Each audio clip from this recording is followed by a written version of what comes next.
الحمد لله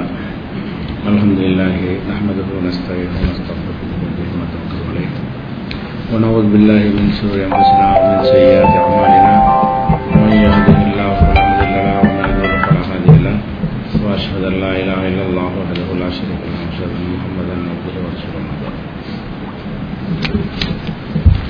கண்ணியத்திற்குரிய எல்லாம் வல்ல அல்லாஹ் ஜல்ல ஷானஹு தஆலாவின் நல்லடியார்களே, இஸ்லாத்தின் ஆதாரம் இறைவனின் வஹி மட்டுமே என்ற தலைப்பிலே இறை தூதரை தவிர வேற யாரையும் நாம் வழிகாட்டியாக எடுத்துக்கொள்ள முடியாது என்பதற்குரிய சான்றுகளையும், இஸ்லாத்தின் ஆதாரம் வஹி மட்டுமே என்ற கொள்கையிலிருந்து விலகி சஹாபாக்களை பின்பற்றலாம், பெரியார்களை பின்பற்றலாம், மதுஹபுகளை பின்பற்றலாம், சேதுமார்களை பின்பற்றலாம் என்றெல்லாம் தீய கொள்கைகள் எல்லாம் சமூகத்தில் இருக்கிறது. அதில் அந்த சஹாபாக்களை பின்பற்றுவது அதனுடைய நிலைப்பாடு மார்க்கத்தில் என்ன என்பதை பற்றி தான் நேற்றைய தினமும் அதற்கு முந்தைய தினமும் சில செய்திகளை பார்த்தோம். அதனுடைய தொடர்ச்சியாக லுஹா தொழுகைன்னு நம்ம எல்லாருமே அறிந்து வைத்திருக்கிறோம். தௌஹீத் சகோதரர்களுக்கும் இந்த லுஹா தொழுகை தெரியும். தௌஹீதில் இல்லாம மதுஹபுவாதிகள் யாராக இருந்தாலும் லுஹாங்கிற பேர்ல ஒரு தொழுகையை நம்ம தொழுகிறோம். இந்த லுஹாங்கிறது என்னன்னா முற்பகலில் தொழுகிறது. லுஹருக்கு முன்னாடி சூரியன் உதிச்சதிலிருந்து ஒரு 20 நிமிஷம் கழிச்சு சூரியன் உச்சிக்கு வர்ற வரைக்கும் உள்ள அந்த நேரத்தில் தொழுகிறதுக்கு பேர் லுஹா தொழுகை. இது ஒரு சுன்னத்தான தொழுகை என்று எல்லாருமே அறிந்து வைத்திருக்கிறோம், செஞ்சுக்கிட்டு இருக்கோம். இது சரியான நிலைப்பாடு தான்.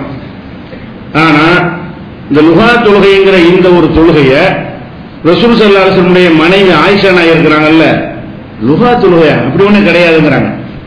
ரசூல் ஸல்லல்லாஹு அலைஹி வஸல்லம் தொழுவதற்கு ஆதாரம் இருக்கிறது.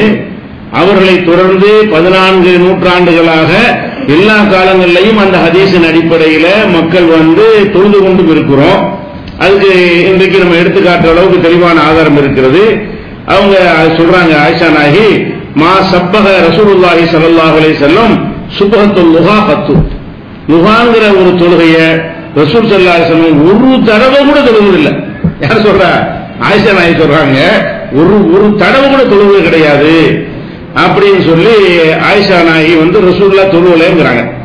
இது புகாரியில 1128 1177 இந்த ஹதீஸில் இருக்கிறது. இது ஆயிஷா நாயகியை பொறுத்த வரைக்கும் பெண்கள்ல அவங்க தான் அறிவு சொல்றாங்க. இந்த உம்மத்துல ரசூல் ஸல்லல்லாஹு அலைஹி வஸல்லம் சஹாபி பெண்களை எடுத்துக்கொண்டோமே ஆனால் ஆயிஷா நாயகிக்கு நிகரான ஒரு கூர்மையான மதி உள்ளவர்கள் இல்லை. அவங்க அவ்வளவு விவரமாக சார்பாக சிந்திக்கக்கூடியவங்க, நுணுக்கமான சின்ன சின்ன விஷயங்களை எல்லாம் கவனிக்கக்கூடியவங்க தான். அப்படி இருந்தா கூட ஒரு சின்ன ஒரு விஷயம் தெரியாம இருந்திருக்கு. அப்ப ரசூல் ஸல்லல்லாஹு அலைஹி வஸல்லம் லுஹா தொழுகை தொழுதாங்க அந்த ஒரு விஷயத்தை அவங்க கவனிக்காம இருந்திருக்கிறாங்க. இன்னும் சொல்ல போனால் பள்ளிவாசல்ல வீடு ஒன்னாதான் இருந்துச்சு. ரசூல் ஸல்லல்லாஹு அலைஹி வஸல்லம் பள்ளியில தொழுதா கூட உங்களுக்கு தெரிஞ்சு போயிடும், வீட்டுல தொழுதா கூட உங்களுக்கு தெரிஞ்சு போயிடும். அப்படி இருந்து என்ன செய்யறாங்கன்னு கேட்டா அதை இல்லவே இல்லைன்னு மறுக்கிறாங்க. இது ஆனா இருக்கிறதுக்கு என்ன ஆதாரம்? அதே மாதிரி அவங்க மட்டும் மறுக்கல.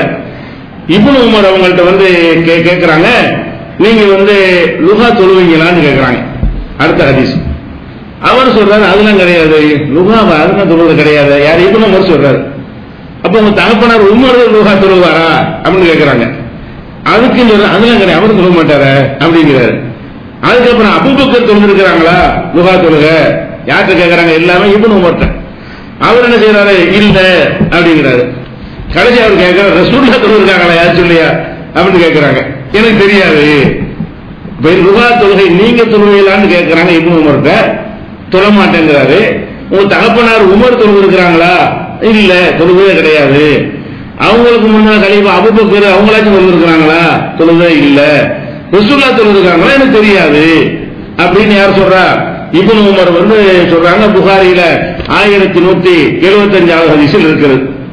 அப்ப இதுல என்ன விளங்கு? லுஹா தொழுகைங்கிற ஒரு தொழுகை ஹதீஸ்ல என்ன ஹதீஸ்ல இருக்கிற பின்னாடி சொல்றேன், ஹதீஸ்ல இருக்குது. ஆனால் அபூபக்கர் இல்லான்னு தெரியல அந்த ஹதீஸ், உமர் இல்லானதும் தெரியல, இப்னு உமருக்கும் தெரியல, ஆயிஷா நாயகிக்கும் தெரியல. ஆனா ரசூலுல்லாஹ் செஞ்சிருக்காங்க. அப்ப நபிகள் நாயகம் ஸல்லல்லாஹு அலைஹி வஸல்லம் செஞ்சிருக்கிற ஒவ்வொரு விஷயங்களையும் அப்படியே சஹாபாக்கள் அப்படியே அப்சர்வ் பண்ணி அப்படியே கிரகிச்சு ஒன்று விடாமல் அறிந்து வைத்திருப்பார்கள் என்று சொல்ல முடியாது. இதெல்லாம் நம்ம சாதாரணமா அறிந்து வைத்திருக்கிற ஒரு விஷயம் தான். இது கூட தெரியாமல் இருந்திருக்கிறார்கள். தொழுதாங்களா இல்லையாங்கிற நாலேஜ் இல்லாம இருந்திருக்கு. தொழுது அவங்க தொழுதிருப்பாங்க. ரசூலுல்லாஹ் தொழுது செய்தி கிடைத்திருந்தால் அபூபக்கர் முதல்ல தொழுகிறாளா இருந்திருப்பாங்க, உமரும் அது மாதிரி தொழுதிருப்பாங்க, இப்னு உமர் அதை விட கூடுதலா தொழுதிருப்பார். சின்ன சின்ன உலக விஷயத்திலேயே அவர் ஃபாலோ பண்ணக்கூடியவர், அவரும் தொழுதிருப்பார். ஆயிஷா நாய் அவங்க, ஆனா ஆயிஷா நாய் தொழுதிருக்கிறாங்க, ஆனா ரசூலுல்லாஹ் தொழுது இல்லைன்னு சொல்லி இருக்கிறாங்க. அப்ப இது என்ன விஷயம் கேட்டா, இந்த ரசூல் ஸல்லல்லாஹு அலைஹி வஸல்லம் அவர்கள் லுஹா தொழுகல, அப்படி தொழுது எனக்கு தெரியல என்று யார் சொல்றா? இப்னு உமர் சொன்ன செய்தி புகாரியில 1175 ஹதீஸ்ல இருக்குது. அப்ப அதே மாதிரி வந்து அது இப்னு உமர் என்ன செய்யறாருன்னா, மல்லியாசல்ல மக்கள்லாம் லுஹா தொழுதுட்டு இருக்காங்க. இந்த 10 மணி 9 மணி 11 மணி நேரத்தில் தொழுதுட்டு இருக்கும்போது அப்ப கேட்கிறாங்க வந்து இப்னு உமர்ட்ட, இது தொழுகிறாங்களே என்ன சரிதானாண்டு.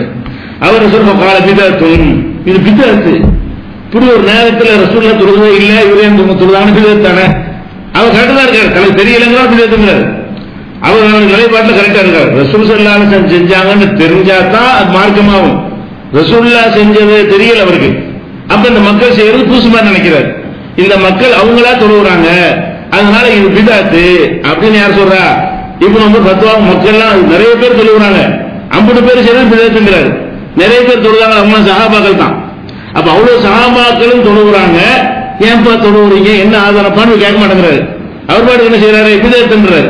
அப்ப அவர் வந்து ரசூல் ஸல்லல்லாஹு அலைஹி வஸல்லம் தொழுத பார்க்கல, ரசூலுல்லாஹ் செய்யாத ஒரு காரியத்தை செஞ்சா அதுக்கு என்ன பேரு? பிதத் தானே. அவர் கரெக்டா சொல்றாரு, அவருடைய நாலேஜ் பிரகாரம் கரெக்டா சொல்றாரு. அப்ப இந்த மாதிரியான ஒரு செய்தியை புகாரில 1776 ஹதீஸ்ல பார்க்கிறோம். ஆனா ரசூல் ஸல்லல்லாஹு அலைஹி வஸல்லம் அவர்கள் லுஹா தொழுதாங்க என்பதற்கு என்ன ஆதாரம்னா, அதுக்கு ஆதாரம் இருக்கிறது. இந்த மக்கா வெற்றி நடக்குதா இல்லையா? மக்காவை வெற்றி சொல்றாங்க, ஆயுதம் தூக்கல, ரத்த சிந்தல, உள்ள நுழைவு எதிரெல்லாம் அவங்க வீட்டுல கூட்டிட்டு அடங்கி போய்விட்டார்கள். யுத்தம் செய்யாமலே மக்காவை என்ன செய்யறாங்க? ரசூல் ஸல்லல்லாஹு அலைஹி வஸல்லம் கைப்பற்றுறாங்க. யுத்தம் வரும் எதிர்பார்த்தான் போறாங்க, யாருமே எதிர்க்க முன்வராத அளவுக்கு அல்ல ஒரு பீதியை ஏற்படுத்தி உள்ள நுழைஞ்சிடறாங்க. மக்கா வெற்றி கொண்ட உடனே உம்முஹானியுடைய வீட்டுக்கு என்ன செய்யறாங்க? உம்முஹானிங்கிறவங்க யாருன்னு கேட்டா அபூ தாலிபுடைய மகள், ரசூலுல்லாஹ்வுடைய சகோதரி. அந்த அவங்க வீட்டுக்கு என்ன செய்யறாங்க? போய் ரசூல் ஸல்லல்லாஹு அலைஹி வஸல்லம் அங்கேயே குளிக்கிறாங்க. சொந்தக்காரங்க வீட்டுல குளிப்பாங்கல்ல, லாட்ஜ் தான் கிடையாது அந்த காலத்துல. அப்ப குளிச்சுட்டு என்ன செய்யறாங்கன்னா, அப்ப வந்து தொழுகிறாங்க. தொழுதுட்டு என்ன செய்யறாங்கன்னா, அது லுஹா நேரத்தில், அந்த நேரம் என்ன நேரம் என்று சொன்னால் லுஹா நேரத்தில் போய் குளித்து விட்டு உம்முஹானி வீட்டில் அவங்க தொழுதாங்க. உதாலிக லுஹன், அது லுஹா நேரத்தில் அவங்க வந்து இந்த தொழுகையை நிறைவேற்றி இருக்கிறார்கள் என்று சொல்லி புகாரியில 357, 1104, 1176, 3171, 4292, 6158 இந்த ஹதீஸ்கள் எல்லாம் இருக்கிறது. அப்ப உம்முஹானியுடைய அறிவு பிரகாரம் ரசூல் ஸல்லல்லாஹு அலைஹி வஸல்லம் அவங்க அந்த லுஹாங்கிறத நம்ம தொழுதிருக்கிறாங்க. அது மாத்திரம் இல்லாம அபூ ஹுரைரா அதிகமான ஹதீஸ்களை அறிவித்திருக்கிற சஹாபி அபூ ஹுரைரா, அவங்க என்ன சொல்றாங்கன்னு கேட்டா, ரசூல் ஸல்லல்லாஹு அலைஹி வஸல்லம் அவர்கள் 3 விஷயத்தை எனக்கு வசியத் செஞ்சிருக்கிறாங்க. வசியத்துனா கண்டிப்பா நீ செய்யணும் என்று வலியுறுத்தி இருக்கிறார்கள். அதை நான் ஒரு காலத்தில் விட மாட்டேன். 3 விஷயங்களை எனக்கு ரசூல் ஸல்லல்லாஹு அலைஹி வஸல்லம் அவர்கள் வற்புறுத்தி இருக்கிறார்கள், அதை நான் விட மாட்டேன். சாவுற வரைக்கும் விட, ஹத்தா அமுத்த, நான் மரணிக்கிற வரைக்கும் அதை விட மாட்டேன் அப்படின்னு அவர் சொல்றாரு. அது என்ன 3 விஷயம் என்றால், சௌமு ஸலாஸத்தி ஐயாமின் மின் குல்லி ஷஹரின், ஒவ்வொரு மாதமும் 3 நாட்கள் நோன்பு வைன்னு சொல்லியிருக்கிறாங்க. எனக்கு ரசூல் ஸல்லல்லாஹு அலைஹி வஸல்லம் எனக்கு வலியுறுத்தினார்கள். இதை நான் மௌத்தார வரைக்கும் நிறைவேற்றிட்டே இருப்பேன், ஒரு விஷயம். இரண்டாவது வந்து ஸலாத்து லுஹா, லுஹா தொழுகை விட்டவே செய்யாத அப்படின்னு எனக்கு வலியுறுத்தினார்கள், அதை நான் தொழுது கொண்டேதான் இருப்பேன். நவமின் அலா வித்திரின், வித்திரு தொழுது விட்டு தூங்க சொல்லி ரசூல் ஸல்லல்லாஹு அலைஹி வஸல்லம் சொல்லி இருக்கிறார்கள். தூங்கிட்டு அப்புறம் வித்திரு தொழாமே டைம் போயிடும். அந்த மாதிரி ரசூல் ஸல்லல்லாஹு அலைஹி வஸல்லம் எனக்கு வலியுறுத்தி இருக்கிறார்கள், நான் அதையும் செய்வேன் என்று யார் சொல்றாங்க? அபூ ஹுரைரா சொல்றாங்க. இது புகாரில் 1178, 1981 இந்த 2 நம்பர் புகாரில் இருக்குது. அப்ப இது உம்முஹானி வீட்டுல தொழுது இருக்கிறாங்க, அபூ ஹுரைராவுக்கு வசியத் பண்ணி இருக்கிறாங்க. பல சஹாபாக்கள் பள்ளிவாசல்லாம் அதன் அடிப்படையில் வைத்து தொழுது இருக்கிறார்கள். ஆனால் மிக முக்கியமான சஹாபாக்கள் தெரியல. நமக்கு தெரியுது லுஹா தொழுகை சுன்னத்து என்று நமக்கு தெரிகிறது, அபூபக்கர் சித்திக் வந்து தெரியவில்லை. நமக்கு தெரிஞ்ச ஒரு விஷயம் யாருக்கு தெரியல? அது தொழுகைன்னு தெரியல. உமர் அவர்களுக்கு தெரியவில்லை, ஆயிஷா நாயகிக்கு தெரியவில்லை, இப்னு உமருக்கு தெரியவில்லை, இன்னும் பல சஹாபாக்களுக்கு தெரியல. அப்ப எதுக்கு இதை சொல்றோம்னு கேட்டா, சஹாபாக்கள் வந்து அமல்ல கூடினவங்க, தக்வாவுல கூடினவங்க, அல்லாஹ்வுடைய நெருக்கத்தை பெற்றவங்க, தியாகம், அதுல எல்லாம் டவுட்டே கிடையாது.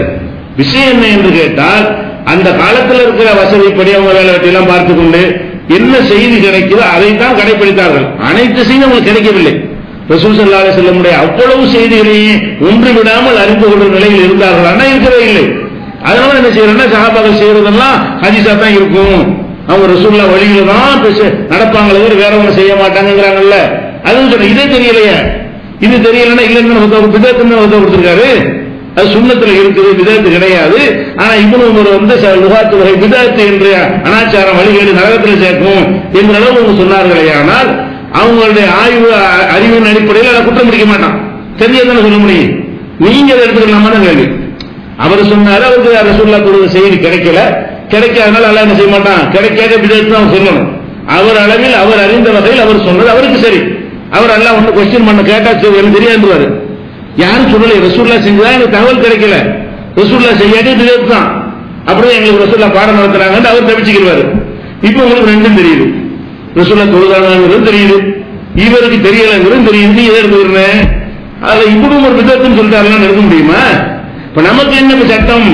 அப்ப இப்னு உமர் அவர்கள் அந்த பிதத்து என்று சொன்னார்கள், ஆயிஷா நாயகி மறுத்தார்கள் என்று சொன்னா அது அவங்களுடைய நாலேஜுக்கு உட்பட்டு மறுத்திருக்கிறார்கள், முடிச்சிட வேண்டியதுதான். நாம எதை ஃபாலோ பண்றோம், ரசூலுல்லாஹ் செஞ்சிருக்காங்களா இல்லையா, செஞ்சதுக்கு ஆதாரம் நமக்கு அவங்களுக்கு கிடைக்கல, நமக்கு கிடைக்கிறது. அவங்களுக்கு கிடைக்கல, நமக்கு கிடைக்குது. கிடைக்குமான்னு சொல்லி அதிசயமா கேட்பாங்க. அவங்களுக்கு முஸ்லிம் உங்களுக்கு தெரியுமா, இந்த ஆதாரம் இருக்குது. லுகா தொழுகை உங்களுக்கு தெரியல தானே, லுகா தொழுகை என்பது அவங்களுக்கு தெரியாம உனக்கு எப்படி திரும்ப கேட்கறாங்க. அப்படிதான் ஹதீஸ் நூல்ல இருக்குது. ஆயிஷா நாய்க்கு தெரியல, உங்களுக்கு தெரியுதுல, உங்க எல்லாருக்கும் தெரியும் லுகா தொழுகை இருக்கிறது. ஆயிஷா நாய்க்கு தெரியல, அபூபக்கர் சித்திக் தொழுகலன்னு இதுல இருக்குதுல, உங்களுக்கு தெரிஞ்சிருக்குதுல. அப்ப சில விஷயங்கள் அவங்களுக்கு தெரியாம நமக்கு தெரியும். அறிவிப்புகளை தொகுத்து தர காலத்தில் நம்ம வாழ்ந்து கொண்டிருக்கிறோம். அவங்க வந்து அவங்க கேள்விப்பட்டது அதன் அடிப்படையில் செயல்படுற காலத்தில் அவங்க வாழ்ந்தாங்க. அதனால கிடைக்காம இருக்க வாய்ப்பு இருக்கிறது. அப்ப இதனால சொன்னா சஹாபாக்கள் பின்பற்றுவோம் என்பதெல்லாம் இஸ்லாத்தில் கிடையாது.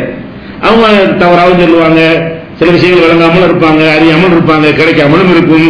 அவங்க கிடைச்ச தகவலை வச்சு ஒரு முடிவு சொல்லிட்டு போயிடுவாங்க. நமக்கு என்ன, குர்ஆன்ல இருந்து எடுத்து காட்டுறாங்களா, ரசூலுல்லாஹ்வுடைய சொல்ல காட்டுறாங்க, அவ்வளவுதான் முடிவு வச்சு. இப்ப அபூ ஹுரைரா ஒருத்தர் சொல்றாரு, என்ன சொல்றாரு, எனக்கு வசியம் செஞ்சாங்க. அவருக்கு மட்டும் பிரத்யேகமான வசியத்து மார்க்கத்தில் கிடையாது, எல்லாருக்கும் தான். ஒரு ஆளுக்கு ரசூலுல்லாஹ் வசியத்து பண்ணாங்கன்னா அது அனைவருக்கும் உள்ள வசியத்து தான். அவருக்கு மட்டும் ஸ்பெஷல் மார்க்கம் கிடையாது. ஆதத்துக்கும் அலா சவா, இந்த மார்க்கத்தை அனைவருக்கும் சமமாக அறிவித்து விட்டேன் அப்படின்னு அல்லாஹ் குர்ஆன்ல சொல்றான். மார்க்கத்தில் ஒரு ஆளுக்கு ஒரு சட்டத்தை சொல்வார்களே, ஆனால் அது எல்லோருக்கும் உரியது. அப்ப அபூ ஹுரைராவுக்கு ரசூலுல்லாஹ் வசியத்து பண்ண ஹதீஸ் கிடைக்கும் பொழுது இவங்க எல்லாம் விட்டுருவாங்க. இப்ப ஆயிஷா நாயகி சொன்னாங்க, அதெல்லாம் விட்டுருங்க. அவங்க நாளைக்கு சொல்லி நம்ம எதை ஃபாலோ பண்றது? இப்படி சொன்னா சஹாபாக்களை மட்டுப்படுத்திட்டாங்க, சஹாபாக்களை திட்டுறாங்க. இது திட்டுவது என்ன இருக்குதுல இருக்கிற அப்ப திட்டினாங்கன்னா அந்த புகாருக்கு போய் கேளுங்க. அவர் தான் இப்படி சொல்லியிருக்காரு, ஆயிஷாவுக்கு தெரியாது, உமருக்கு தெரியாது, அதெல்லாம் சொன்னாங்க. நம்மளா சொன்னோம், புகார் தான் பதிவு பண்ணி வச்சிருக்கோம். அவர்கிட்ட கேளுங்க, ஏன் எழுதி வச்சு. நாங்க இருக்கிறத எடுத்துக்கொள்ள சொல்றோம், அவ்வளவுதான். நாங்களாம் கையில முன்னு உண்டாக்கி சொல்றோம், இப்படி சொல்றோம். எழுதி இருக்குது, ஆதாரமா இருக்குது, ஆத்தன்டிக்கான மக்கள் வழியாக பதிவு செய்யப்பட்டு இருக்கிறது. அதை எடுத்து செய்யறோம், முன்னாடி வைக்கிறோம். அதே மாதிரி வந்து இப்ப உமர் ரலியல்லாஹு ஜனாதிபதியா இருக்கிறாங்க. ஜனாதிபதியா இருக்கும்போது முக்கியமான ஒரு வேலையில ஒரு மூழ்கி இருக்கிறார். மூழ்கி இருக்கையில அபூ மூஸா அல்-அஷ்அரிங்கிற ஒரு சஹாபி வந்து வாசல் வந்து பர்மிஷன் கேட்கிறார். இஸ்லாமிய சட்ட பிரகாரம் ஒரு வீட்டுக்கு போனோம்னா பர்மிஷன் கேட்கணும். அஸ்ஸலாமு அலைக்கும் வரலாமா கேட்கணும், ஒரு தடவை கேட்கணும். பதில் வரலையா, அஸ்ஸலாமு அலைக்கும் வரலாமான்னு கேட்கணும். மறுபடியும் அஸ்ஸலாமு அலைக்கும் வரலாமான்னு கேட்கணும். 3 தடவைக்கு பதில் வரலன்னு வைங்க, அப்ப நம்ம வந்து கதவை போட்டு உடைச்சிக்கலாம் இருக்கக்கூடாது, போய் திரும்பி போயிடணும். ஏன்னா அவங்க விளங்காம இருக்கலாம், அல்லது உங்களை சந்திக்கிறது அந்த நேரத்தில் அவங்களுக்கு அதுக்குரிய சூழ்நிலை இல்லாம இருக்கலாம். கணவன் சந்தோஷமா இருப்பாங்க, அது டிஸ்டர்ப் அவங்க நினைக்கலாம், வேற ஏதாவது ரகசியம் பேசிட்டு இருப்பாங்க, அந்த நேரத்தில் உங்களை அனுமதிக்க கூடாதுன்னு நினைப்பாங்க. முகத்துக்கு நேரம் சொல்வதற்கு தயங்குவாங்க. பதில் வரலையா போயிட்டு இருக்க வேண்டியதான். 3 தடவை தான். 3 தடவை பதில் வரலன்னா திரும்பி போயிடணும். இது நிறைய ஹதீஸ்ல இருக்கு, இதான் சட்டம். இது நம்ம குர்ஆன் ஹதீஸ்ல தான் சட்டம், மதுஹப்ல தான் சட்டம் இருக்க போய் ஹதீஸ்ல அப்படி இருக்க போய் இதுதான் நம்ம எல்லாருமே கடைபிடிக்கிற சட்டமா இருக்கிறது. 3 தடவை என்ன செய்யணும், பர்மிஷன் கேட்கணும், இல்லாவிட்டால் திரும்பி விட வேண்டும் என்கிற ஹதீஸை நம்ம எல்லாரும் அறிந்து வைத்திருக்கிறோம். அந்த அடிப்படையில் அபூ மூஸா என்ன செய்யறாருன்னு கேட்டா, அஸ்ஸலாமு அலைக்கும் உமர் அவர்களை வரலாமா ஜனாதிபதினு கேட்கிறார். இவர் வந்து வேலையில் ஈடுபட்டு இருந்தாரா, ஒண்ணுமே கண்டுக்கிறாம ஏதோ கணக்கு பார்த்து ஏதோ வேலையில மசூலன் வேலையில் ஈடுபட்டு இருந்தாருன்னு வருது. அப்புறம் அபு மூசா திரும்பி போயிட்டார். போனவங்க என்ன செய்யறாரு, வேலையெல்லாம் முடிச்சுட்டு இந்த அபு மூசா சத்தம் கடிச்சப்ப எங்க அவரை பார்ப்பான்றாரு, யார் முறையிலானு அவர் எங்க போயிட்டாரு, இவர் போய் பாருங்கிறாரு. அவங்க என்ன சொல்றாங்க, இல்லையா அவங்க போயிட்டாரா, அவர் போயிட்டாரா, ஆளை கூட்டிட்டு வா. ஏன் போனாரு, நிக்க வேண்டியதானே, வெயிட் பண்ண வேண்டியதானே, ஆளை கூட்டிட்டு வாங்குறாரு. கூட்டிட்டு வந்தோம் என்ன செய்யறாருன்னு கேட்டா, அபு மூசா ஏன் போன, வண்டியில நிக்க வேண்டியதானே அப்படின்னு கேட்கிறாரு. இப்படி எங்களுக்கு கட்டளை இல்லை, ரசூலுல்லாஹ் இப்படி எங்களுக்கு சொல்லல, 3 தடவை தான் கேட்க சொல்லிருக்காங்க, பதில் வரைக்கும் போக சொல்லிட்டாங்க, அதை நான் போயிட்டேங்கிறாரு. அதெல்லாம் ஒரு ஆதாரம் காட்டு, நீ ஒரு ஆள் தானே சொல்ற, இன்னொரு ஆளை கொண்டாந்து எனக்கு காட்டினா தான் நான் ஒத்துக்குவேன், நீ ஒரு ஆள் தப்பிச்சுக்கிறதா சொல்ற. ஒரு சஹாபி சொல்றாரு, அவரும் சஹாபி தான், இவரும் சஹாபி தான். ஒரு சஹாபி சொல்வது சஹாபி கேட்க மாட்டேங்கிறார், என்ன செய்யறாரு, நீ ஏதோ கேள்வி கேட்டு நான் உன்னை எச்சரிக்கை பண்றதுனால தப்பிச்சுக்கிறதுதான் நீ சொல்ற, நீ இன்னொரு ஆளை ஆதாரத்துக்கு கொண்டு வந்து காட்டினாலே தவிர உன்னை விட மாட்டேன் அப்படிங்கிறாரு. இவர் உங்களுடைய கோவம் தெரியுமில்ல, இவர் போய் ஒருத்தரையா கேட்கிறார், ரசூல் அந்த மாதிரி சொன்னாங்க, நீங்க கேட்டிருக்கீங்களா, நான் இல்ல ஒருத்தரையா கேட்கிறாரு. இந்த மாதிரி ரசூல் சொல்லாது நான் கேட்டிருக்கிறேன், ஆனா அதை உங்களுக்கு சொல்ல ஒத்துக்க மாட்டேங்கிறாரு, இன்னொரு ஆளை கூட்டிட்டு வர சொல்றாரு, நீங்க யாராவது கேட்டிருக்கீங்க அப்படி ஒருத்தர் என்ன செய்யறாங்க கேட்கிறாங்க. அப்ப அபூ சயீத் குத்ரி அவர் சின்ன சஹாபி, இளைஞர், அவர் சொல்றாரு, இதை நான் கேட்டிருக்கிறேன், இதே மாதிரி ரசூல் ஸல்லல்லாஹு அலைஹி வஸல்லம் நான் கேட்டிருக்கிறேன்னு சொன்னோன்னே அவரை கூட்டு வர்றாங்க.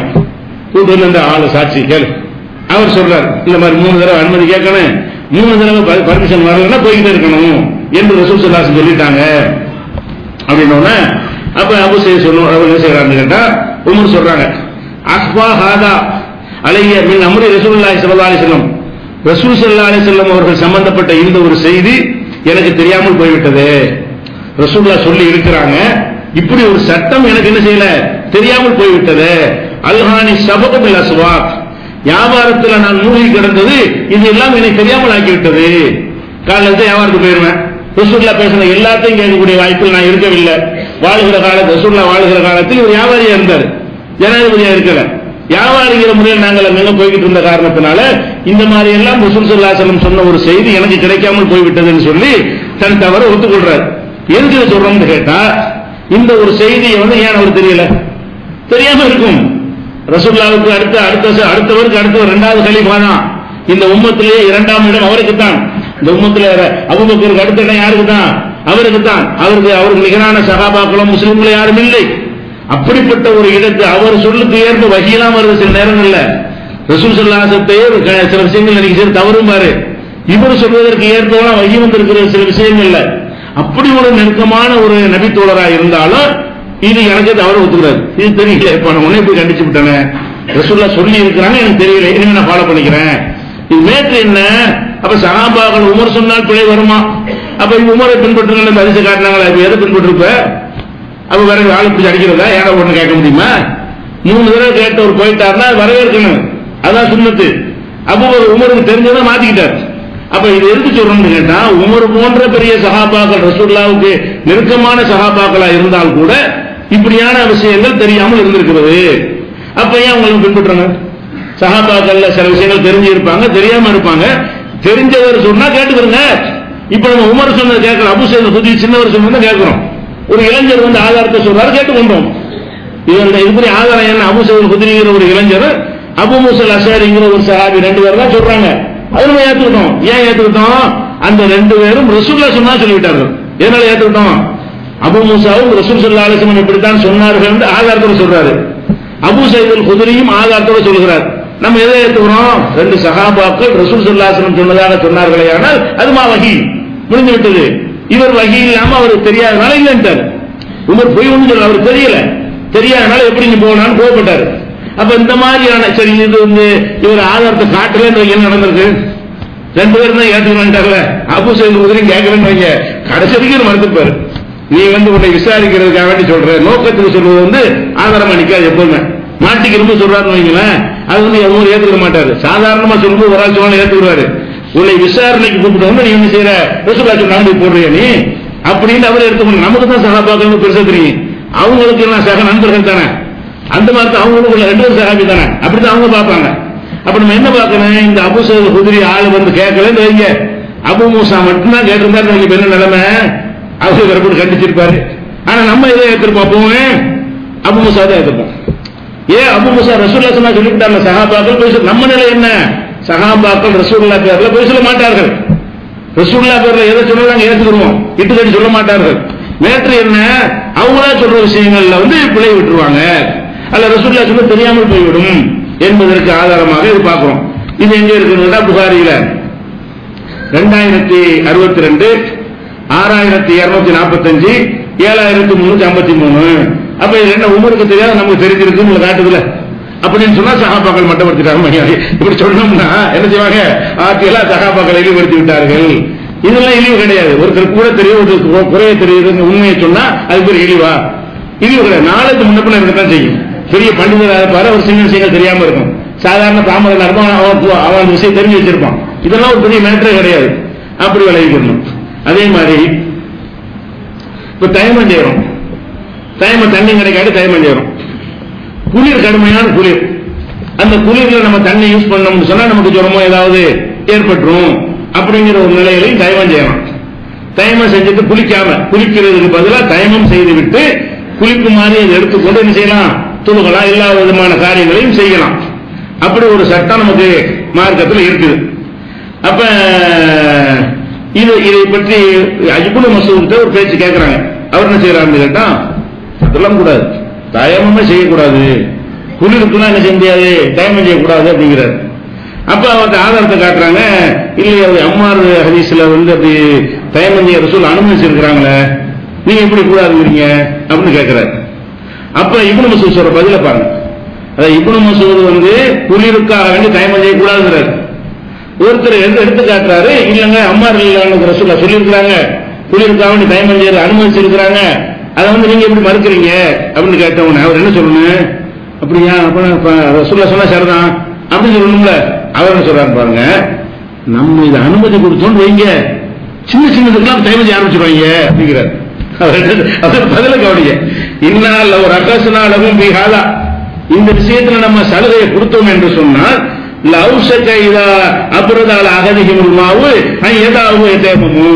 அவர் தண்ணி லேசா குளிர் அடிச்சோன்னு என்ன செய்வாரு? தயமம் செஞ்சு போயிடுவாரு. அதை சொல்லக்கூடாது அப்படிங்கிறார். அப்ப தெரிஞ்சிருக்கு, என்ன தெரிஞ்சிருக்குது? குளிருக்கு தயமம் செய்யணும் தெரிஞ்சிருக்குது. தெரிஞ்சாலும் அது சொன்னோம்னு சொன்னா சின்ன சின்னதுக்கெல்லாம் தயமம் செஞ்சிருவாங்க, நம்ம மாற்றி தான் சொல்லணுங்கிறார். தெரிஞ்சதுக்கு மாற்றி இவராக ஒரு நோக்கம் கற்பிச்சு கொண்டு நல்ல நோக்கமா இருக்கலாம், நோக்கத்துக்காக எல்லாம் பண்ணி அது ஒரு விஷயம். அதை நம்ம ஏற்றுக்கொள்ள முடியுமா? அவர் என்ன சொல்றாரு? அதெல்லாம் சொல்ல கரெக்ட் தான். நம்ம அதை போய் மக்கள் என்ன செய்வாங்க? சாதாரண சின்ன குடும்பத்துலாம் போய் டைம் செஞ்சுட்டு போயிடுவோம், பிடிக்க மாட்டாங்க, மிஸ்யூஸ் பண்ணிடுவாங்க சலுகையை. அதனால நம்ம அப்படிலாம் சொல்லக்கூடாது, அந்த அனுமதியை மக்கள்கிட்ட சொல்லக்கூடாதுங்கிறார். இது சரியா? அப்படி நினைக்கும் சொல்லாம எத்தனை பேர் இருப்பாங்க? அவங்களா சில நல்ல நோக்கத்துல ஹதீஸ்ல வந்திருக்கு, இதை போய் சொன்னா உன்னோட கொண்டு பிற்காலத்தில் உள்ள மக்கள் புரிஞ்சுக்கிடுவாங்க நினைச்சுக்கிட்டு அவங்களா சில விஷயங்களை இது மாதிரி மறைத்தார்கள்னா கெட்ட நோக்கத்துல இல்ல, சலுகையை தவறா பயன்படுத்தி விடுவார்கள் அப்படிங்கிறதுக்காக வேண்டி அப்படி மறைத்து இருந்தாரே. ஆனால் அப்ப அந்த பத்துவா எப்படி சரியா வரும்? இவர் கூடாதுன்னு பத்துவா கொடுத்திருக்காரு, குளிருக்கு தயமம் செய்யக்கூடாது. அந்த பத்துவா நம்ம ஏற்றுக்க முடியுமா? ரெண்டு சம்பவம் சேர்ந்து வந்தாலும் தெரிஞ்சு போச்சு. இவர் கிராஸ் கொஸ்டின் பண்ணலன்னு வைங்க, அவர் என்ன சொல்லிட்டு இருந்திருப்பாரு. கிராஸ் கொஸ்டின் பண்ணலன்னு சொன்னா அவர் தெரிஞ்சுக்கிட்டு தான் இப்படி செஞ்சான்னு யாருக்கும் தெரியாது. கிராஸ் கொஸ்டின் பண்ண பிறகுதான் சொல்றாரு, அதெல்லாம் கரெக்ட் தான், நம்ம போய் அதை சொன்னா எல்லாம் சலுகையை மிஸ்யூஸ் பண்ணிடுவாங்க, தவறாக பயன்படுத்தி விடுவார்கள் அப்படின்னு சொல்லி மறுத்தார்கள் என்று சொல்லி புகாரியில 346வது ஹதீஸில் இருக்கிறது. அப்ப இதுல நம்ம என்ன வழங்குறோம்?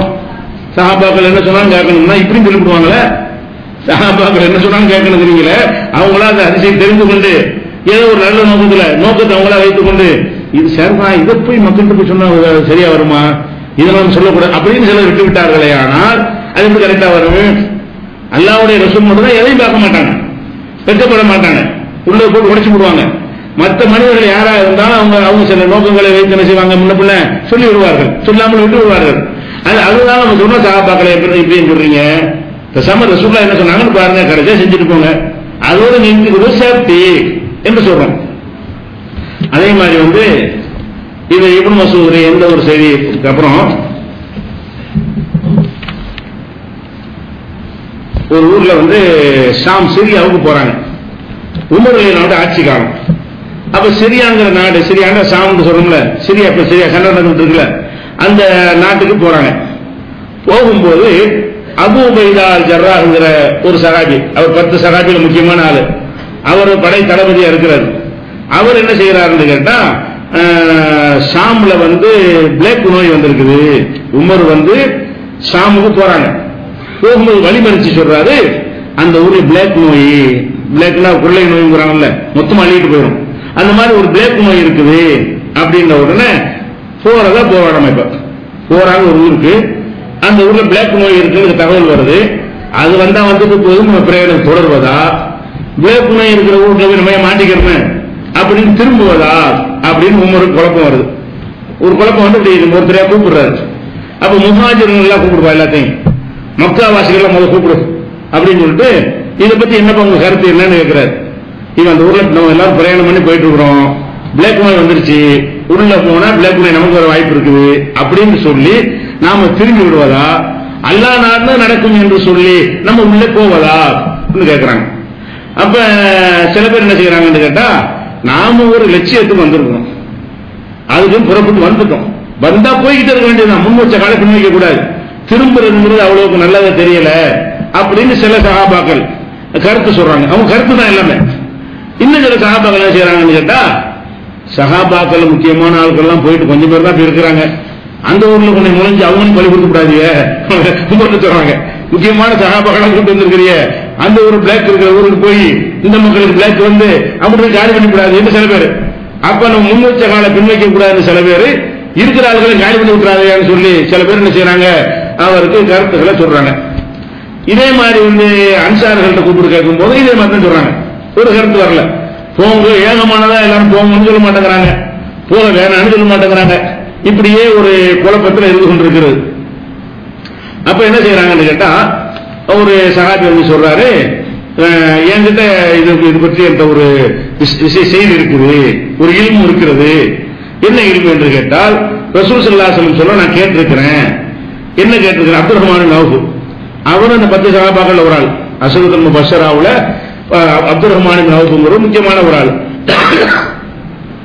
அவர் சொல்றாரு, எதுக்கு மஷரா பண்ணிட்டு இருக்கீங்க, ரசூல் ஸல்லல்லாஹு அலைஹி வஸல்லம் வழிகாட்டி இருக்கிறாங்க, அதை நான் கேட்டிருக்கிறேன் அப்படி சொல்லி என்ன சொல்றாருன்னு கேட்டா, இதா சமயத்தும் பிஹீபி அருளின், ஒரு ஊரில் பிளேக் நோய் இருப்பதாக நீங்கள் கேள்விப்பட்டால், ஃபலாத்து கத்திமு அலைஹி, அந்த ஊருக்கு போகாதீங்க.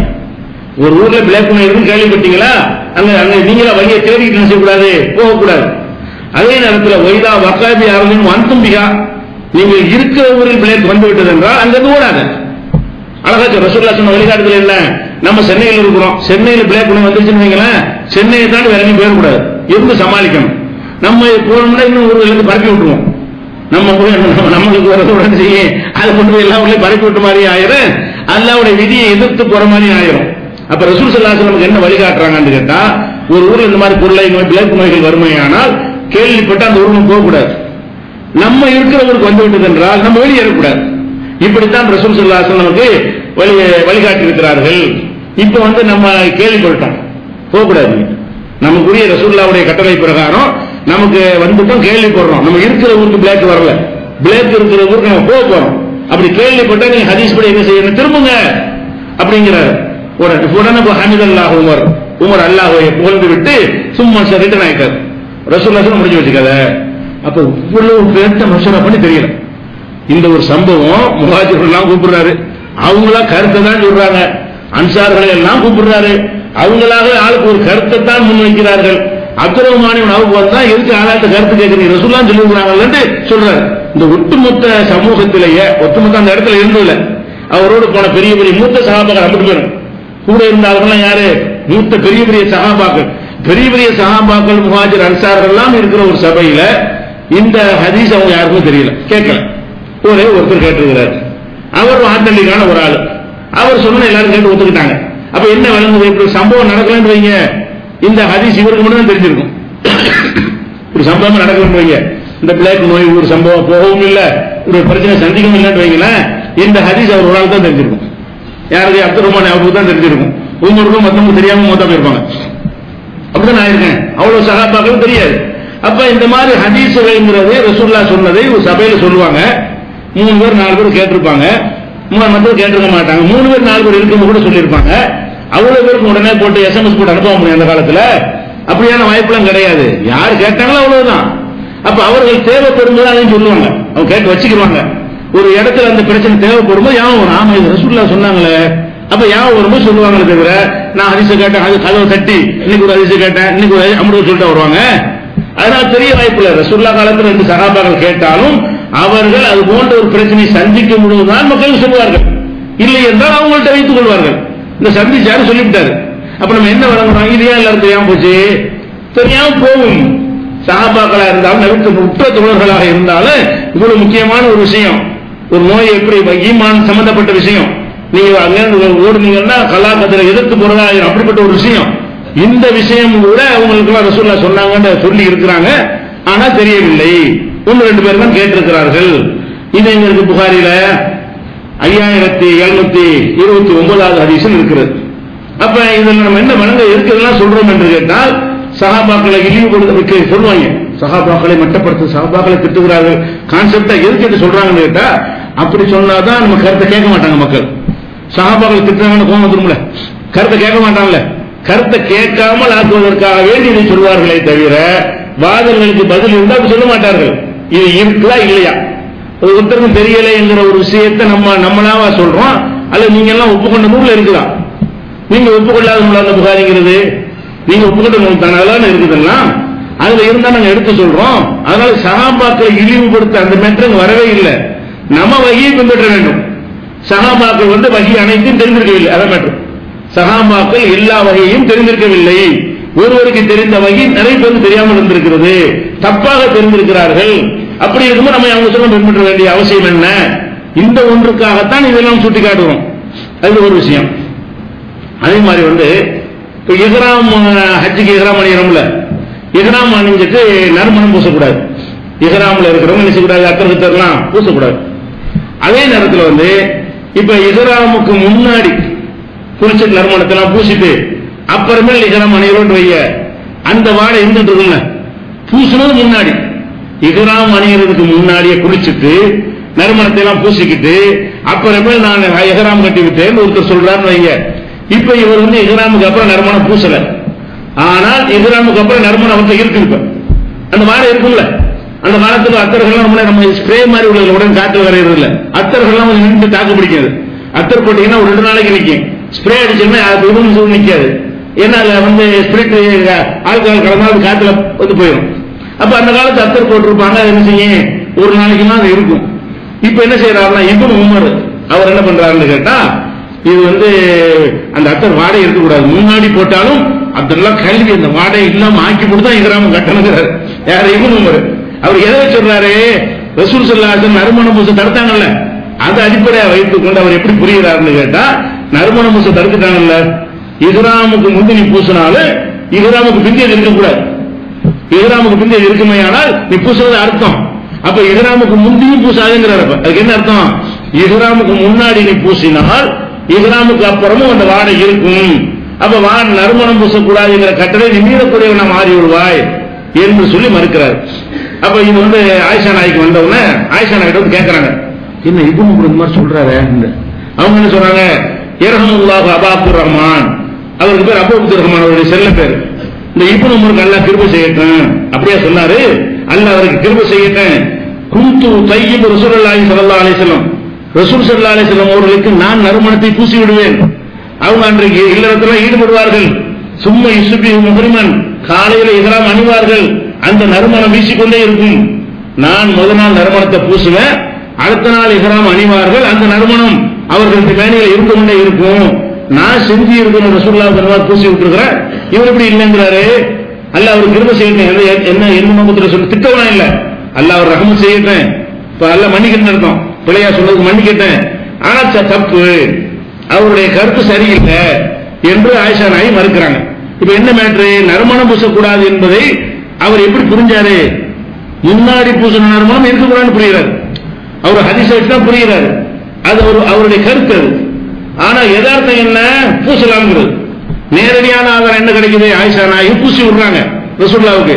காலையில ரசூலுல்லாஹ் இஹ்ராம் கட்டுறாங்க, நேத்து பூசின நறுமணம் காலையில இருக்குது, அது எப்படி கூடாதுன்னு சொல்லுவார். ரசூலுல்லாஹ் செஞ்சது கூடாது, அவர் கருத்தை ஏன் சொல்றாரு, நறுமணம் பூசக்கூடாதுன்னா நறுமணம் அதுக்கு பிறகு பூசக்கூடாதுன்னு அர்த்தம். அதுக்கு அவர் சொன்ன அர்த்தம் சரியில்லை. இவ்வளவு விளக்கத்தை உள்ளடக்கி என்ன செய்யறாங்க? ஆயிஷா நாயகி சொல்றாங்க, இது புகாரில 267வது ஹதீஸ்லயும் இருக்கிறது. இதே கருத்து 270வது ஹதீஸ்லயும் இருக்கிறது. இதே கருத்து புகாரில 1754வது ஹதீஸ்ல இருக்கிறது. அப்ப இப்படி எல்லாம் கூட இருந்திருக்கிறாங்க. சஹாபாக்கள் ஹதீஸை வைத்துக் கொண்டு அவங்க விளங்குற டைப் வழங்குறாங்க. அவர் ஹதீஸை வைத்து தான் வழங்கினார். நறுமணம் பூசக்கூடாது ஹதீஸ், இதை கேள்விப்பட்டாரு. கேள்விப்பட்டு வாங்குறாரு, முந்தி பூசின நறுமணம் இருக்கக்கூடாதுன்னு வழங்குறாரு. அதுல இல்ல ஹதீஸ்லானா அவர் விளக்காது. ஹதீஸ்ல இருக்கிற பூசக்கூடாது மட்டும்தான். பூசக்கூடாதுன்னா அப்புறம் பூசக்கூடாதுன்னு அர்த்தம். இஹ்ராம் கட்டிய பிறகு பூசக்கூடாதுன்னு அர்த்தம். அவர் என்ன செய்யறாரு, இந்த வாசமே இருக்கக்கூடாதுன்னு வழங்கினார்ல, அது அவருடைய கருத்து. வஹி அவருடைய கருத்து. ஆயிஷா நாயகி சொன்னது வஹி. ரசூலுல்லாஹ்வுக்கு டைரக்டா அவங்க பூசியை விட்டாங்க, மறுநாள் நறுமணம் இருந்தது. அப்ப நம்ம எதை எடுத்துக்கிறோம்? வஹியை எடுத்துக்கிறோம். அது வஹி இல்லாம இது நம்மளுடைய கருத்து. நல்ல நோக்கத்தில் சொல்லியிருக்கிறாரு. இந்த ஹதீஸ் கிடைச்சிருந்தா சொல்லியிருக்க மாட்டாரு. இந்த ஹதீஸ் கிடைக்கல, அந்த ஹதீஸ் கிடைக்குது. பூசக்கூடாது என்று சொன்ன செய்தி அவருக்கு கிடைக்கிறது. பூசிய நிலையில் மறுநாள் இஹ்ராம் கட்டினார்கள்ங்கிற ஒரு செய்தி அவருக்கு கிடைக்கல.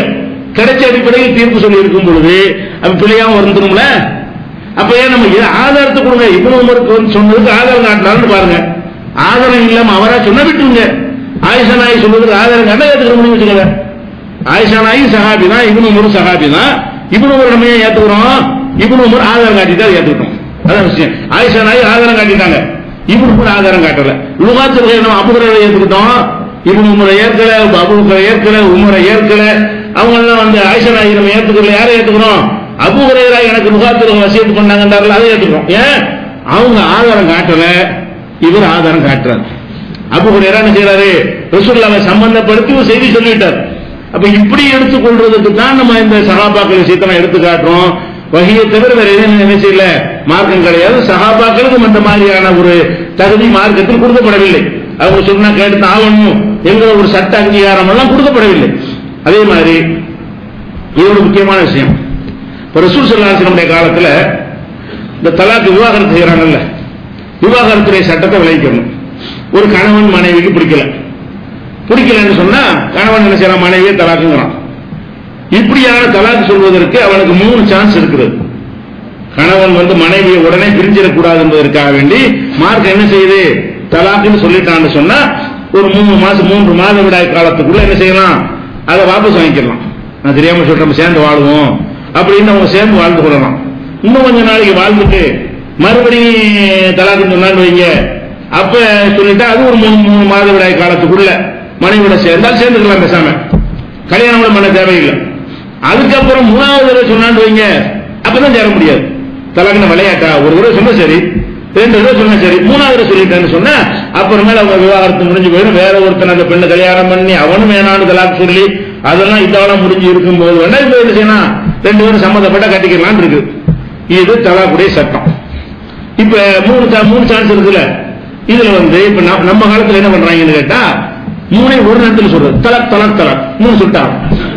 3 சான்ஸ் கொடுக்கப்பட்டிருக்கு. 3 சான்ஸ் கொடுக்கப்பட்டால் என்ன அர்த்தம்? 3 சந்தர்ப்பங்களையும் சொல்ல வேண்டும். அப்ப தலாக்கு சொல்வதாக இருந்தா ஒரு தலாக்கு சொல்றீங்கள, தலாக்குனோட மனைவி இல்லாம போயிடுறான். 2வது தலாக்கு யாரு சொன்ன? எப்ப நீ முதல்ல தலாக்குண்டியோ மனைவி இல்லைன்னு ஆயிட்டான். திருப்பி வீட்டுக்கு வந்தாலும் மறு தலாக்கு சொல்ல முடியும். 2வது நீ சொன்ன தலாக்கு மனைவி இல்லாதன்னு சொல்லி இருக்கிற, மனைவி தானே தலாக்கு சொல்லணும். ஒருத்தன் தலாக் தலாக் தலாக்குன்னு சொன்னாலே அவன் ஒண்ணுதான் சொல்லி இருக்கிறான். 3 வார்த்தை யூஸ் பண்ணனால எத்தனாவது? 1 தான். இதான் சரியான சட்டம். உன்னை 3000 தலாக்கு சொல்றேன்னு ஒருத்தன் சொன்னாலும் சரி, முத்தலாக்கு விட்டுட்டேன்னு சொன்னாலும் சரி, உன்னை தலாக் தலாக் தலாக் தலாக் லட்சம் தடவை சொன்னாலும் சரி, அதுக்கு மார்க்க சட்டம் என்ன? ஒரு தலாக்கு சொல்லிவிட்டான்னு அர்த்தம். இப்படி சொன்ன பிறகும் அவங்க 3 மாசத்துக்கு இடையில சேர்ந்து கொள்ளலாம். 3 மாசம் கடந்துட்டா கூட கல்யாணத்தின் மூலம் சேர்ந்து கொள்ளலாம். 3 மாசத்துக்கு இடையில சும்மாவே சேர்ந்துக்கலாம். 3 மாசம் கடந்து இப்படி சொல்லி ஒரு 2 வருஷம் ஆச்சு, ஃபீல் பண்றாங்க 2 பேரும் சேர்ந்துக்கலாம்.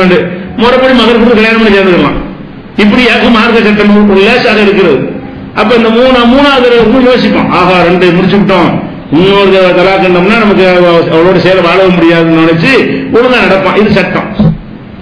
இந்த சட்டம் எங்க இருந்து வந்துச்சுன்னு கேட்டா இப்ப அப்பாஸ் அறிவிக்கிறாங்க, காண தலாக்கு சலாசு 3 தலாக்கு சொல்வது என்பது அலா அகதி ரசூலுல்லாஹி ஸல்லல்லாஹு அலைஹி வஸல்லம், ரசூல் ஸல்லல்லாஹு அலைஹி வஸல்லம் காலத்திலேயும் அபூபக்கருடைய காலத்திலேயும் சனத்தைன் மின் ஹிலாபத்தி உமருடைய ஆட்சியில் 2 வருட காலத்திலையும் இன்னமாய் வந்து வாஹிதா ஒரு தலாக்காகத்தான் இருந்தது.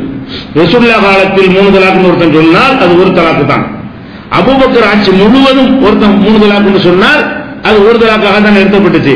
உமர் ஆட்சியில் கூட 2 வருஷ காலம், முதல் 2 வருஷ காலத்துல 3 தலாக்னு யாராவது சொன்னா அது ஒரு தலாக்கு தான் சேர்ந்துக்கிறாண்டுவாரு. இப்படி இருந்தது. பிறகு என்ன செய்யறாங்க? பகால இப்னு Umar, பகால Umar ibn Khattab, Umar அவர்கள் சொல்கிறார்கள், இன்னன் நாஸ கத் இஸ்தஅஜலு ஃபி அம்ரின் கத் கானத் லஹும் பிஹி அனாத். எதுல நிதானமாக முடிவெடுக்க வேண்டுமோ அந்த விஷயத்தில் மக்கள் ரொம்ப அவசரப்படுறாங்க. தலாக்குங்கிறான். இதெல்லாம் நிதானம், தலாக்குங்கிறான். அப்படி இஷ்டத்துக்கு சொல்ல முடியாது. ரொம்ப நிதானத்தை கடைபிடிக்க வேண்டிய விஷயத்தில் இவங்க அவசரத்தை கடைபிடிக்கிறார்கள். எனவே அம்மைனாக அழகும் இப்படி சொல்லக்கூடாதுக்காக வேண்டி 3 ஆக்கிட்டா என்ன, அப்பதான் பயப்படுவாங்க. 3 சொன்னீங்கன்னா 3 ஆக்கிவிடுவான் என்று சொல்லிவிட்டு பாம்லாக அழகும் அதை சட்டமாக ஆக்கினார். உமர் சட்டமாக்கி விட்டாரு.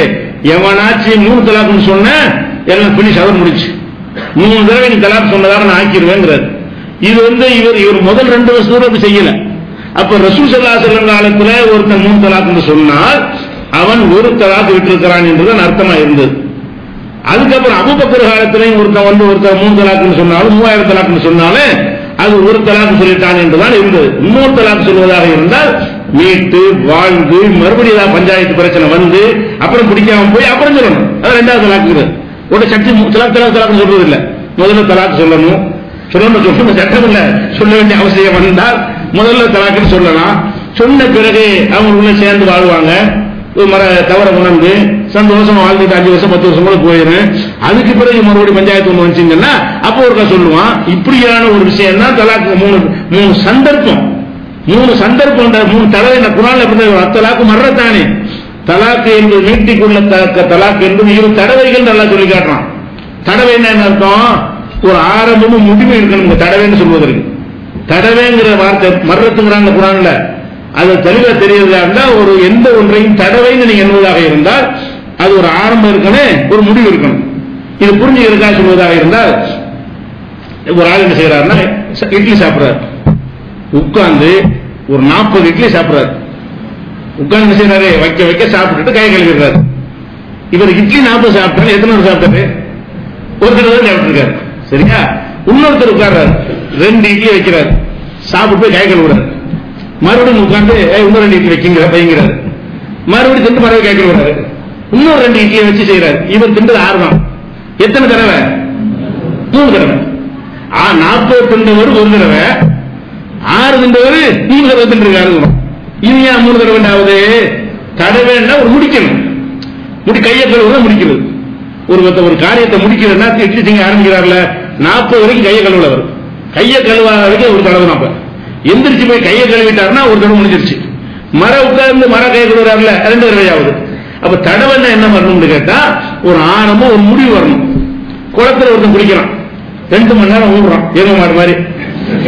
எத்தனை பேர் குளிச்சாங்க? ஒரு தடவை குளிச்சான். ஒருத்தன் என்ன செய்யறான்? இறங்குறான், வெளியே வரான், தலையை தோட்டுறான், மரம் இறங்குறான், தலையை தோட்டுறான். இப்படி ஒரு 5 நிமிஷம் 3 தடவை செஞ்சுட்டான். இவன் 3 தடவை குளிச்சாங்க. 2 மணி நேரம் தண்ணியில ஊர்ல ஒரு தடவை குளிச்சான். 5 நிமிஷத்துல ஏறி இறங்கினவன என்ன செய்யறோம்? 3 தடவை குளிச்சுட்டாங்க. எதுக்கு அப்படி சொல்றோம்? இவன் அதை முடிக்கிறான். குளித்தல் என்பதற்கு உள்ள இறங்குறது ஆரம்பம், முடித்தல் என்பது தலையை தோற்றுறது. தோற்றிட்டு மரப்பை இறங்குறான். ஏன் 2வது தடவை குளிக்கிறான் அப்படின்னு கேட்கும். அப்ப தடவைன்னு சொன்னா ஒரு ஆரம்பம் இருக்கணும், முடிவு இருக்கணும். தலாக்குன்னு சொல்லிட்டீங்கள, ஆரம்பம் முடிவு எங்க? முடிவு லட்சம் சொல்லிட்டு ஒண்ணுக்குள்ள நிக்கிறது. 40 இட்லி திங்கிற மாதிரி தான் இது. ஒரு தடவை தான் இது. நீ 40 இட்லி திண்டாலும் எத்தனை தடவை? ஒரு தடவை தான் நீ தின்றுகிற. அப்ப தலாக்குங்கிறது இன்னொரு தடவை சொல்வது எப்ப வரும் என்று கேட்டால், தலாக்கு சொல்லிவிட்டேன், உன்னை மீட்டி விட்டேன், அப்புறமேட்டு மறு தலாக்கு வரும். மீட்டின பிறகு தலாக்கு சொல்றதுக்காக மீட்டும் ஒருத்தன் மீட்டினான வாழ்வான், சந்தோஷமா வாழ்ந்து மரம் ஏதாவது பஞ்சாயத்து பிரச்சனை வந்து மறுபடியும் ஒத்து போவாதுன்னு வரும்போது மறுபடியும் தலாக்குன்னு சொல்லுவான். இதுதான் தலாக்குடைய தாத்பரியம். அதுக்குதான் மர்ரத்தானி தடவைங்கிற வார்த்தை எல்லாம் யூஸ் பண்றான். இது மார்க்கத்து சட்டம் வைங்களேன். என்ன பிரச்சனை என்றால், இப்ப ரசூல் ஸல்லல்லாஹு அலைஹி குர்ஆன்லயும் தெளிவான விஷயம் இப்படி இருக்கிறது. ரசூல் ஸல்லல்லாஹு அலைஹி வஸல்லம் காலத்துல யாராவது 3 தலாக்குன்னு சொன்னா அதோட உங்களுடைய உறவு முறிஞ்சிருக்குன்னு சொல்ல மாட்டாங்க. 3 தலாக்குன்னா ஒரு தலாக்கு தான் சொல்லி சேர்ந்துக்கப்பா அப்படி சொல்லுவார்கள். உமர் காலத்து அபூபக்கர் காலத்துல இந்த மாதிரி முத்தலாக்கு சொல்லிட்டேன், 3 தலாக் சொல்லிவிட்டேன், தலாக் சொல்லிவிட்டேன் அப்படின்னு சொன்னாரே. ஆனால் அதெல்லாம் உண்மை, ஒரு தடவை தான் சொல்லிட்டேன், நீ 3 தடவை வார்த்தையை சொன்னாலும் தடவை ஒண்ணுதான் பாது என்று அபூபக்கர் காலத்தில் இருந்துச்சு. உமர் காலத்தில் இப்படித்தான் இருந்தது ஆரம்பத்தில். இவர் என்ன செய்யறார், உமரு அவரா ஒரு காரணத்தை கற்பிச்சு கொண்டு எதுக்கப்புறம் தலாக்குறாங்க, அவசரப்படுறாங்க, நிதானமா இருக்க வேணாமா, இனிமே எவனாச்சும் 3 நீங்கன்னா 3 ஆக்கிடுவேன் அப்படின்னா கூட எச்சரிக்கை வச்சிருவான். ஆக்கிடுவேன்னு சொல்லிட்டு ஆக்கி விட்டாரு. அதான் ஆக்கிடுவேன்னு சொன்ன அவர் பயக்காட்டுறதுக்கு சொன்னாலும் எடுத்துக்கொள்ளலாம். இனிமேல் யாராவது முத்தலாக் என்று சொன்னால் நான் முத்தலாக் ஆக்கிடுவேன் அப்படின்னு சொல்லிவிட்டு அப்படி சட்டமா ஆக்கினார் அப்படின்னு வருது. இது இப்னு அப்பாஸ் அறிவிக்கிறாங்க. முஸ்லிம்ல 2689 ஹதீஸ், அதுக்கு முந்தின பிந்தின 3 ஹதீஸ் வரிசையா வருது. அப்ப என்ன விளங்குறோம் என்று கேட்டால், நபி ஸல்லல்லாஹு அலைஹி வஸல்லம் காலத்தினுடைய நடவடிக்கை என்னன்னு தெளிவா தெரியுது. அதுக்கு மாத்தமா உமர் அவர்கள் சட்டம் போடுறாங்க. மாத்தமா இல்லையா, மாத்தமா செஞ்சாருன்னு சொல்லிட்டோம்ங்களா, உமர் மாத்தமா செஞ்சாருமாங்க அப்படின்னு யார் முஸ்லிம் இமாம் சொல்றாரு. மாத்தமா சொன்னார் என்று முஸ்லிம் இமாம் பதிவு பண்ணியிருக்கிறாரு. இதை சொன்னவர் இப்னு அப்பாஸ் ஹிப்ருல் உம்மா, இந்த சமுதாயத்தில் மேதைன்னு சொல்றமே அந்த இப்னு அப்பாஸ் தான் அறிவிக்கிறார். இட்டுக்கிட்டு சொல்ல மாட்டார் உமர் மேல. இது சொன்னவர் இப்னு அப்பாஸ், இதை பதிவு செஞ்சது முஸ்லிம் நூல்ல எடுத்து சொல்ற வேலை நம்ம வேலை. நம்மளே என்ன செஞ்சோம், இப்னு உமர் மீறி விட்டாராம், ரசூலுல்லாஹ்வுக்கு எதிராக சட்டம், அப்படி வாசன் அவர் தான் சொல்லியிருக்கிறாரு. இனிமே எவனை அவசரப்பட்ட சட்டமாக்கிறேன்னு சொல்லிட்டு சட்டமாக்கி விட்டார். அப்ப ரசூல் காலத்தில் இருந்ததுக்கு மாற்றமாக சட்டம் போட்டார் என்று சொன்னால் அவருடைய நோக்கத்துக்காக வேண்டி அல்லாஹ் வரை மன்னிக்கலாம். மக்கள் அடிக்கடி செய்யக்கூடாதுன்னு சொன்னியா, சரி புரிஞ்சுக்கிட்டு தவறு பின்பற்றுறதுக்கு மன்னிப்பானா? உனக்கு எங்கடா போச்சு அறிவு? அவர் ஒரு நோக்கத்தை செஞ்சுட்டு போனாரு. உனக்கு ரசூலுல்லாஹ்வுடைய வழிகாட்டுறது உனக்கு தெரியுமா தெரியாதா? 3 ஒண்ணுதானே இருந்துச்சு. முத்தலாக்குன்னு யார் சொன்னாலும் 3 ரசூல் ஆக்குனாங்களா? ரசூலுல்லாஹ்வுடைய எதை நீ சட்டமாக்கணும் எடுத்துக்கொள்ளணும். இதை நம்ம சொல்றோம். 4 மதகுக்காரங்க என்ன பண்றாங்க, என்ன இதை சட்டம்ங்கிறாங்க. இல்ல ஏதோ உமர் மாத்தினார், அதான் உங்களுக்கு சட்டம். அப்ப ரசூல் ஸல்லல்லாஹு அலைஹி வஸல்லம் கால முத்தலாக்குன்னு சொல்லிட்டாங்க. மதகுல பத்தாக்காங்க, ஷாஃபில ஹனபில பத்தா கேட்டீங்கன்னா 3 தலாக் என்றால் என்ன நிலைமை, முடிஞ்ச அவ்வளவுதான் அப்படின்றாங்க. வேற ஒருத்தருக்கு அந்த பொண்ணை கல்யாணம் பண்ணி கொடுத்து அவனு வேணான்னு சொன்ன பிறகு இவர் கல்யாணம் பண்ணனு, அவங்க வாழ்க்கையை முடிந்து விட்டு அப்படிங்கிறாங்க. அதுல ஒரு வேடிக்கை தெரியுமா, சில அஜத்து மாறு விட்டு பொண்ணு இப்படியா ஏற்பட்டு போயிடும். தௌஹீது மாத்துக்கோ எப்படியா, அவன் பொண்ணு பஞ்சாயத்துன என்ன செய்யறது, தௌஹீது மாத்து வந்தா கேளுங்க, அவங்க சேர்த்து வச்சிருவாங்க, உலகானே சேர்த்து வைக்கிறோம். ஹதீஸ்ல இருக்கிறவங்க அவனுக்கு பாதிப்பு வரும்போது, தன்னுடைய மகளுக்கு தங்கச்சிக்கு பிரச்சனை வரும்போது நம்ம மதுகபுல் பத்துவா கொடுத்தா நிக்காது, மகள் வாழ்க்கை போயிடும், தங்கச்சி வாழ்க்கை போயிடும், இவங்கள்ட்ட போனா ஹதீஸ் படி பத்துவா கொடுப்பாங்க, சேர்த்து வச்சுக்கலாம். அதுக்கு அனுப்பி விடுறாங்க சொந்தக்காரங்களை. அடுத்தவனுக்குலாம் வேற சட்டம். குடும்பத்து பஞ்சாயத்து ஆலிம் சாக்களுக்கு வந்துருச்சுன்னு சொன்னா தகுந்த மாத்திரமே பத்து வாங்கிட்டு வா கேட்கணும். எதுக்கு சொல்றோம்னு கேட்டா, அழகான ஒரு மார்க்க ரசூலுல்லாஹ் காலத்தில் இருந்துச்சு. அதுக்கு மாற்றமா உமர் சொன்னார்னா எதை காட்டுது, நம்ம என்னன்னு புரிந்து கொள்வது. இது அவங்களுடைய செயலுக்கு அல்லாட்ட அவங்களுக்கு அல்லாஹ் அதுக்கு நம்ம போகவில்லை.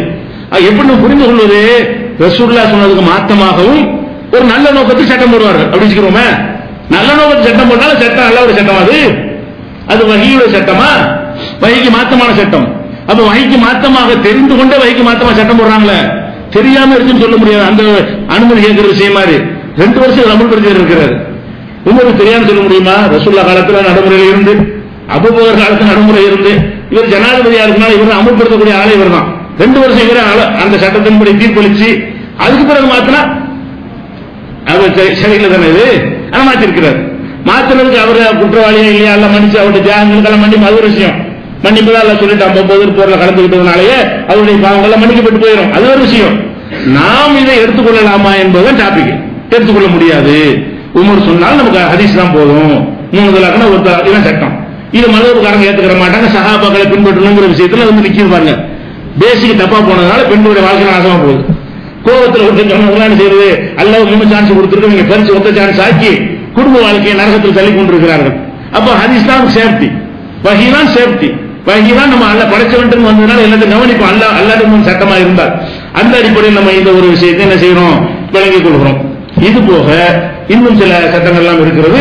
இது என்ன ஆழமா தெரிஞ்சுக்கணும். சஹாபாக்களை பின்பற்றுதல் என்பது, இமாம்களை பின்பற்றுதல் என்பதெல்லாம் எதிர்வாதங்களோடு சேர்ந்து நீங்கள் அறிந்து கொண்டால் தான் நம்ம உறுதியா இருக்க முடியும், நாளைக்கு பிரச்சாரம் செய்ய முடியும். அதனால இதுல இன்னும் கூடுதல் விஷயங்கள் இருக்கு. இன்ஷா அல்லாஹ் நாளைக்கு பார்க்கலாம்.